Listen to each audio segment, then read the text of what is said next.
ये वीडियो मैं एकदम न्यूकासल यूनाइटेड वर्सेस आर्सेनल के मैच के एकदम बाद बना रहा हूँ भाई। मेरा एकदम से इंटरेस्ट ना, आई वॉज गेटिंग इंट्रीग्ड, ठीक है, क्योंकि आर्सेनल हार रही थी। ऐसे मेरे को लग रहा था लास्ट के 20 मिनट में कोई बहुत बड़ा कमबैक आना है, नहीं तो भाई यहाँ से आर्टेटा पे सवाल पूछने पड़ेंगे। एंड देन आई रियलाइज कि ये पहला लेग है। Hey guys, Divyansh and welcome back to another episode of Football Daily। और आज भी हमारे पास तड़कती फड़कती खबर है, लेकिन सबसे पहले बात करते हैं यहाँ पर द क्लोजेस्ट राइवल फैन के एक हीरो से। और हीरो मैं इसलिए बोल रहा हूँ क्योंकि देखो, बोलना भी चाहिए, काम ऐसा किया है। शायद से तुम में से काफ़ी सारे लोग कहोगे कि यार बात का पतंगड़ बनाया जा रहा है, और काफ़ी सारे लोग एक्सट्रीम कॉन्सिक्वेंसेस को एक्सपेक्ट भी कर सकते हैं। बट देखते हैं, यहाँ पर स्टोरी में आगे बढ़ते हैं। रफीनिया ने हाल ही में एक इंटरव्यू दिया। तुमको पता है यहाँ पर Barcelona, real Madrid, athletic Bilbao और मायोर्का, चारों की टीम यहाँ पर सऊदी अरेबिया गई हुई है स्पेनिश सुपर कप के लिए। ऐसे में जब यहाँ पर बारसा के रफीनिया से जब इंटरव्यू में पूछा जाता है कि भाई डैनी ओल्मो और पाव विक्टर को लेकर तुम्हारा क्या हिसाब है, तो रफीनिया ने कहा कि देखो यार, मैं ये नहीं कह सकता कि मेरे को फर्क नहीं पड़ता या फिर इट्स अनबॉदर्ड या फिर ये नॉर्मल सिचुएशन है, क्योंकि फिर मैं झूठ बोल रहा हूँ। उन्होंने कहा कि देखो यार, 2022 में जब मैं लीड्स यूनाइटेड से आया था तो मेरे को पता था कि सिचुएशन क्या है इंस्टीट्यूशन में। मेरे को पता था कि यहाँ पर क्या अनप्रेडिक्टेबिलिटी है, कभी भी कुछ भी हो सकता है। और ऐसे पॉइंट ऑफ टाइम पे भी मैंने बारसा के बैच के लिए सिर्फ वो जर्सी पहनने के लिए, वो जो कन्विक्शन है, वो जो पूरा का पूरा एक कह देते ना कि भाई जुनून है, उसके लिए मैं लास्ट मिनट तक रहा। और मैं आज भी उस डिसीजन को बिल्कुल भी रिग्रेट नहीं करता। हाउएवर, यहाँ से भाई ने फिर पेलना स्टार्ट किया। यहाँ से उसने ये चीज़ कहा कि डैनी ओल्मो और पाव विक्टर का केस थोड़ा सा अजीब बन जाता है, बिकॉज अगर कोई बाहर का प्लेयर ये सिचुएशन देखता है तो वो बार्सिलोना आने से पहले 2 बार सोचेगा। और इसके बाद भाई यहाँ पर it was a bomb, it was a CM Punk mic drop. हमने यहाँ पर WWE देख ली बारसा के प्रेस कॉन्फ्रेंस में। इसके बाद यहाँ पर ऑफकोर्स स्पेनिश मीडिया ने इसको बहुत इंटेंसिवली कवर किया। लेकिन इसके बाद का जो खेल हुआ ना, वो थोड़ा सा और इंटरेस्टिंग हो जाता है, क्योंकि इमीडिएटली इस प्रेस कॉन्फ्रेंस के बाद जब यहाँ पर बार्सिलोना ट्रेनिंग करती है और पिच पे आती है, मतलब अपने ड्रिल्स करती है, तो लेपोर्ता वहां पर था। और 1 मिनट तक यहाँ पर रफीनिया और लेपोर्ता, प्रेस इस साइड थी तो वो उधर 200 IQ उधर देख के यहाँ पर बात कर रहे थे। 1 मिनट तक पूरा मीडिया ने इसको कैप्चर किया। अब यहाँ पर काफ़ी सारे लोगों ने सोशल मीडिया पे काफ़ी सारे लोगों ने अपनी प्रतिक्रिया दी कि भाई अब गया रफीनिया। काफ़ी सारे लोगों ने ये भी कहा कि भाई जावी वाला सिचुएशन ट्रीटमेंट मिलने वाला है। अब यहाँ पर की फैक्ट्स तुमको समझा देते हैं। बारसा के जो एग्रीगेटर है, उन्होंने इस चीज़ को पूरी तरीके से कंफर्म किया और क्लियर करके कहा है कि इट वाज नॉट लेपोर्ता, बल्कि रफीनिया ही टनल में से जब सबसे पहले बाहर आया तो उसने लेपोर्ता से बात करना चाहा। इसके बाद यहाँ पर लेपोर्ता और रफीनिया ने बात करा। काफ़ी लोगों ने बताया कि यहाँ पर लेपोर्ता ने इससे पहले हंसी फ्लिक और लमीन यमाल से भी बात करी थी।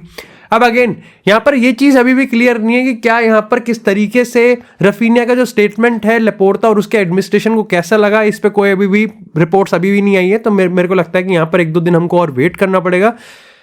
क्या ये बात सच थी? भाई बिल्कुल सही बात रफीनिया ने कही भाई। And I think that's why I said कि हीरो, फ्रॉम बार्सिलोना के फैन के पर्सपेक्टिव से भी और फ्रॉम एनी क्लब के फैन के पर्सपेक्टिव से, आपको कम से कम यस मैन चाहिए। वही ऐसा नहीं है कि सब लोग रफीनिया की बात से एग्री करते हैं। काफ़ी सारे लोगों ने ये कहा कि ये क्या हिपोक्रेटिक और डबल स्टैंडर्ड है। जब जावी ने कहा तो सबने जावी के एंटी चले गए और लेपोर्ता को जो उसके मन में आया वो करने दिया। अब जब रफीनिया कह रहा है just because he is performing, या फिर जस्ट बिकॉज कि अब लेपोर्ता के लोग एंटी हो गए, तो काफ़ी सारे लोग इस चीज़ को पॉइंट आउट कर रहे हैं कि रफीनिया कौन होता है बोलने वाला। जबकि उसके इमीडिएट बाद ही यहाँ पर जब हंसी फ्लिक प्रेस कॉन्फ्रेंस करते हैं तो वो तो बिल्कुल ही आराम मस्त रहते हैं।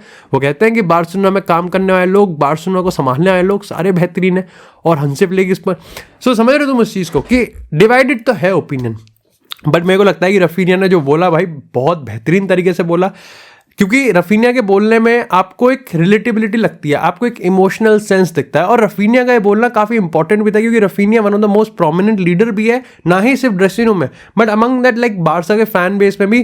बिकॉज ऑफकोर्स परफॉर्मेंस बहुत बड़ा रोल निभाता है, लेकिन उसके बाद भी अगर कोई एक प्लेयर तुम लेवेंडोव्स्की में भी 1-2 कमी निकाल दोगे। लमीन यमाल का तो देख पूरा केस ही से अलग है बिल्कुल, ये ला मासिया, वो मेसी सब जुड़ जाता है वहाँ पर। रफीनिया एक वो है जो कि बाहर का एक बंदा है, and he truly embodies himself कि हाँ भाई, I was made to play for Barcelona, I prayed for this time. But again it was really cool to see कि रफीनिया ने भाई सिंपली लेपोर्ता के यस मैन वगैरह में नहीं करा। और मेरे को लगता है कि लेपोर्ता कुछ करेगा नहीं ज़्यादा, फिलहाल नहीं करना चाहिए भाई। जब आपको पता है कि पूरा सेंट्रिक ऑपोजिशन सोशियोस, बारसा फैन बेस, मैनेजर, सब पता नहीं कौन, जितना भी हो सकता है, इवन लाइक एवेंजर, सबके सब यहाँ पर, सिक्योरिटी गार्ड, सबके सब यहाँ पर इस समय लेपोर्टा के अगेंस्ट है। लेकिन इसी के साथ अब बात करते हैं, थोड़ी सी दिमाग को हिला देने वाली खबर को बात करते हैं। बट मेरे को लगता है कि यहाँ पर जिस तरीके से इसको सामने डाला गया है ना, काफी काफी क्रिएटिव है। मतलब ऑफ कोर्स क्लिकबेट के साथ साथ उसमें सच्चाई है। अब देखो यहाँ पर ना इमीडिएटली और ऑल ऑफ अ सडन यहाँ पर सारे के सारी मीडिया ये चीज़ चलाने लग गए, और फैंस का जो रिसेप्शन था उस चीज़ को लेकर, जो इंटरेस्ट था, जो इंट्रीग था और जो रिएक्शन था, वो भी बहुत तगड़ा आया एकदम से। सबसे पहले ये बात निकल के सामने आई कि भाई मैनचेस्टर यूनाइटेड कोबी माइनू और गार्नाचो को सेल करने वाली है। ये शुरुआत में यही खबर सामने निकल के आई।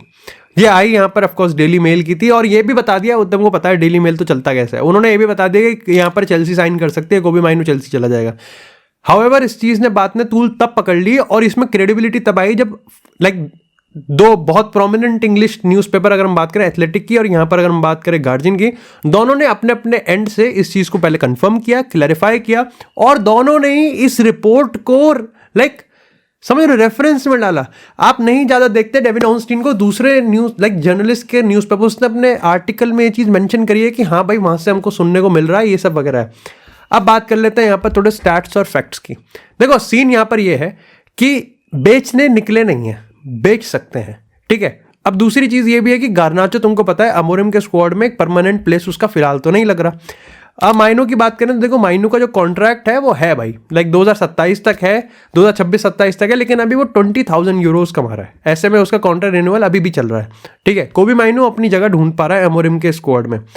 बात असल में यहाँ आ जाती है कि गार्नाचो की बात करें, राशफोर्ड की बात करें या फिर बात करें माइनो की, तीनों ही ऐसे प्लेयर्स हैं जिसके लिए यूनाइटेड ने कोई पैसा पे नहीं किया, बिकॉज इनके अकेडमी के प्लेयर हैं। तो जब आप यहाँ पर मान के चलो कि मैं तुमको सिंपल मोटे शब्दों में समझा देता हूँ कि यहाँ पर ऐसा मान के चलो कि मैनचेस्टर यूनाइटेड जिडन सैंचो को 50 रुपए में खरीदा, ठीक है, और उसको उन्होंने वापस 70 रुपए में सेल कर दिया। ऐसा नहीं होता बट मैं तुमको बता रहा हूँ। तो यहाँ पर जो नेट प्रॉफिट उनको हुआ 20 को हुआ कि आपने 50 में खरीदा, 70 में सेल कर दिया।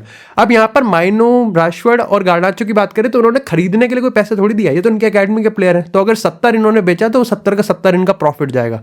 ऐसे में यूनाइटेड को ये समझ में आ गया कि भाई अगर हमको अकेडमी के प्रोडक्ट्स बेचने हैं तो पूरा प्योर प्रॉफिट आएगा, हम लोग वापस से, बस ये बात बतानी थी, बस इतना ही था और कुछ नहीं है। बस ये माइनू, गार्नाचो और राशफोर्ड, बस इतना ही है और कुछ नहीं है। डेविड ऑर्नस्टीन ने इस चीज को खुद समझाया कि चेल्सी के पास तो 100 प्लेयर की लिस्ट है, उसमें से एक नाम माइनू का भी होगा। उन्होंने रोमियो लाविया को भी खरीदा है। हालांकि काफी लोग ये भी बताते हैं कि एक तरीके से कोबी माइनो का जो कॉन्ट्रैक्ट रिन्यूअल वगैरह है उसका देखा जा सकता है। अगेन मेरे को लगता है कि काफी सारे लोग भाई यूनाइटेड को चूतिया बता रहे हैं, काफी सारे लोग अगेन बैंकर बता रहे हैं उसको कि भाई क्या क्या पेल रहा है भाई, क्या कौन सी जड़ी बूटी खा रहा है। मेरे को इसमें कोई इतनी बहुत बड़ी बात नहीं लगी। आई थिंक अगर मैनचेस्टर यूनाइटेड चाहे मीडिया के थ्रू अगर ये बात फैलाना चाह रही है कि भाई कोई भी प्लेयर यहाँ पर अनट्रेडेबल नहीं है, अनसेलेबल नहीं है, इट्स अ गुड थिंग भाई। क्यों नहीं भाई, व्हाई नॉट? क्योंकि आई थिंक इससे ये अमोरिम अगर मानता है कि किसी भी प्लेयर की उसके उसमें जगह नहीं है, दैट्स गुड। हावेवर मेरे को लगता है कि माइनो के साथ तो नहीं होने वाला है, ठीक है। अब ये है कि अगर कोई 120 मिलियन का ऑफर ला के दे दे, जो कि अगेन मेरे को नहीं लगता कि यहाँ पर कोई क्लब है इतना पागल कि वो माइनो के लिए 120 मिलियन ला के दे दे, तो वो तो नहीं है। हाँ आ गया तो ऑफकोर्स बेच देंगे भाई वो। लेकिन तुम ऐसा सोचो कि एक प्लेयर है, माइनो है, ठीक है, अच्छा खेल रहा है, उसकी 20,000 भाई, राशफोर्ड 350, कासिमिरो 350, 300, 350, एंटनी 200, वो 20,000 पे है भाई। अगर मैनचेस्टर यूनाइटेड को सेल करके प्योर प्रॉफिट्स का देख रही है तो जब उसका रिप्लेसमेंट साइन करेगी उसको तो 100-150 देगी। समझ रहे हो उस चीज को? तो यूनाइटेड इस चीज का भी ख्याल रखेगी। बट मेरे को लगता है कि ओवरऑल मैसेज काफी ठीक था। बट अब बात करते हैं यहाँ पर नेमार जूनियर की। नेमार ने हाल ही में CNN को एक इंटरव्यू दिया और इंटरव्यू में काफी मस्त बात करी, लेकिन सबसे कंट्रोवर्शियल भाई उसने बोला कि यहाँ पर क्रिस्टियानो रोनाल्डो, और देखो आना भी था ये सवाल, उसने कहा कि आप, क्योंकि देखो नेमार लीग 1 में खेला भी है, जब उससे पूछा गया कि जब भाई क्रिस्टियानो रोनाल्डो तो सऊदी लीग को लीग 1 से बढ़िया बता रहा है, आप क्या कहोगे? उसने कहा कि हाँ, अभी की अगर हम लैंडस्केप की बात करें तो सऊदी लीग 1 से बढ़िया है। उसने बाकी इसमें ज़्यादा एलैबोरेटिव तरीके से नहीं बताया, लेकिन उसने कहा कि उसने माना कि मैं लीग 1 में खेला हुआ हूँ और लीग 1 बढ़िया रहती है, लेकिन अभी के जो करंट लैंडस्केप है, सऊदी जो लीग है वो यहाँ पर लीग 1 से ज़्यादा बढ़िया है। अब देखो, कहने को तो मैं ये कह सकता हूँ कि वो क्यों लीग 1 में खेला हुआ है तो उसको पूरी तरीके से पता हुआ है, और वो सही बता रहा है। बट मैंने रोनाल्डो के टाइम पे भी ये कहा था, मैं अब नेमार के टाइम पे भी ये कह रहा हूँ, this is proper corporate statement, ठीक है। और नेमार को तो पर्टिकुलरली यहाँ पर मैं तुमको बताता हूँ अंदर की थोड़ी सी पॉलिटिक्स। नेमार का कॉन्ट्रैक्ट खत्म कर सकती है सऊदी चाहे तो, बट नेमार सऊदी के गुड बुक्स में आना चाह रहा है। इसलिए नहीं कि उसका कॉन्ट्रैक्ट रिन्यू करवाना है, इसलिए कि उसको पता है कि उसकी सैलरी का 60-70 मिलियन अभी भी सऊदी के पास बचा हुआ है। और सऊदी के लिए खेला ही कितना है वो, सऊदी के पास उसके कॉन्ट्रैक्ट में है कि वो उसका कॉन्ट्रैक्ट जल्दी से लाइक कर सकते हैं, बट सऊदी भी नहीं करेगा। नेमार इतना बड़ा प्लेयर है कि नहीं, सऊदी वो बकचोदी नहीं करेगा, कर सकता है बट अगेन नेमार को अपने एंड पे गुड बुक्स में तो आना पड़ेगा। इसका एक रीजन ये भी है कि क्रिस्टियानो, लाइक मैं एक रिपोर्ट पढ़ रहा था उसमें बताया गया था कि यहाँ पर अगर आप रियद की बात करो, सऊदी अरेबिया किंगडम की बात करो, तो उन्होंने Benzema, Riyad Mahrez, Cristiano Ronaldo of course, इन सबको वो यूज करे जा रहे हैं। नेमार आपको कहीं नहीं दिखता क्योंकि खोसा गया है कहीं नेमार, क्योंकि है ही नहीं, इंजर्ड ही रहता है ना वो खेलता। ऐसे में यहाँ पर ट्रांसफर पे भी नेमार ने सुआरेज, मेसी वगैरह को लेके बहुत कुछ कहा है। ऐसे बताया जा रहा है कि Inter Miami would be the prominent and most probably the destination जहां पर नेमार खेलेगा। हाउएवर एथलेटिक की एक्सक्लूसिव रिपोर्ट में उन्होंने ये चीज कहा है कि like Santos could be the one जो कि शायद से नेमार को साइन कर सकती है। फ्लेमेंगो भी हो सकता है कि यहाँ पर है। तो अगेन 2-3 ऑप्शन उसके पास हैं, लेकिन ये कंफर्म है कि नेमार अगले 6 महीने तो कहीं नहीं जाएगा। उन्होंने ये भी कहा कि नेमार के क्लोज सोर्सेज से जब उन्होंने इस चीज़ पे पूछा तो उसने तो यही कहा कि भाई देखो, अभी फिलहाल नेमार के एंड से तो ये मेन चीज़ है कि उसको खेलना है भाई, वो खेल ही नहीं पा रहा, उसको खेलना है, he has to be fit. तो पहले उसको फिट करा जाए, फिर उसको खिलाया जाए और कंसिस्टेंटली खिलाया जाए। नहीं, मुश्किल लग रहा है नेमार का किसी भी क्लब में। बात करते हैं यहाँ पर केविन डी ब्रुयन की। तो भाई डी ब्रुयन MLS के न्यू कमर सैन डिएगो FC, जिन्होंने हाल ही में हरविन लोजानो को भी साइन किया था, सैन डिएगो FC के साथ बहुत अच्छी डीप थ्रॉट डिस्कशन में घुस चुका है वो वहाँ पर। और ऐसा लग रहा है कि शायद से आने वाले समर ट्रांसफर विंडो में हमको केविन डी ब्रुयन यहाँ पर सैन डिएगो यानी कि मेजर लीग सॉकर में अपनी एंट्री करता हुआ दिख सकता है। अब मैं इसमें नहीं जाऊंगा कि वो पैसा अफोर्ड कर सकते, बहुत ही भाई किसने बनाया है ये MLS का, कौन है, कौन फूक के बना रहा है ये MLS का फाइनेंशियल सिस्टम साला, बस समझ में नहीं आ रहा भाई। लेकिन हाँ ये है कि सैन डिएगो केविन डी ब्रुयन को साइन कर सकती है, अच्छे खासे डिस्कशन है। बहुत ही सिमिलर सी डील होगी जो कि मेसी ने साइन करी थी इंटर मियामी के साथ, बस उसमें आप एप्पल हटा दो, उसमें आप एडिडास हटा दो और आप इंटर मियामी की इक्विटी हटा दो। बाकी पैसा जिस तरीके से दे रही है इंटर मियामी मेसी को, वैसे ही सैन डिएगो भी डी ब्रुयन को देगी। बात करते हैं आर्सेनल वर्सेस न्यूकासल की। मैच मेरे को बहुत अच्छा लगा, ठीक है, क्योंकि ऑफकोर्स अब आर्सेनल और न्यूकासल को लेकर ना थोड़ा इंट्रिग तो था ही मेरे का, पर आर्सेनल नहीं यार, मेरे को लगता है कि आर्सेनल बहुत ही स्लगिश और बहुत ही प्रेडिक्टेबल सी हो गई है। हाउएवर मैं ये चीज़ कहूँगा कि still without Bukayo Saka, still जब मैं कह रहा हूँ कि प्रेडिक्टेबल सी हो गई और वैसे है, उसके बाद भी मैं यही कहूँगा कि न्यूकासल यूनाइटेड लकी है कि आर्सेनल ने अपने चांसेस नहीं लिए। ऑफकोर्स XG उस चीज़ को बताता है, बट मैन द न्यूकासल जिस तरीके से खेलती है ना भाई, बेहतरीन भाई। उनके अपने फ्लॉज हैं, जैसे हाई डिफेंसिव लाइन वो रखने की कोशिश करते हैं, बट अगर डैन बर्न की बात करें या फिर बॉटमन की बात करें, लाइक इवन अगर शार भी वहाँ पर अगर पिच पे अवेलेबल होता है तो भी वो इतनी जल्दी रिकवर नहीं कर पाते। जिस तरीके से वो इंटेंसिटी डालते हैं, जिस तरीके से वो प्रेस करते हैं, बेहतरीन। मतलब न्यूकासल यूनाइटेड ने भाई, ये सैंड्रो टोनाली की बात करें, आज विलक था, उसके बाद इसक, ओ हो इसक ज़ादे क्या खेल रहा है भाई, क्या खेल रहा है। Like I think the partnership of Murphy, इसक एंड एंथनी गॉर्डन, गॉक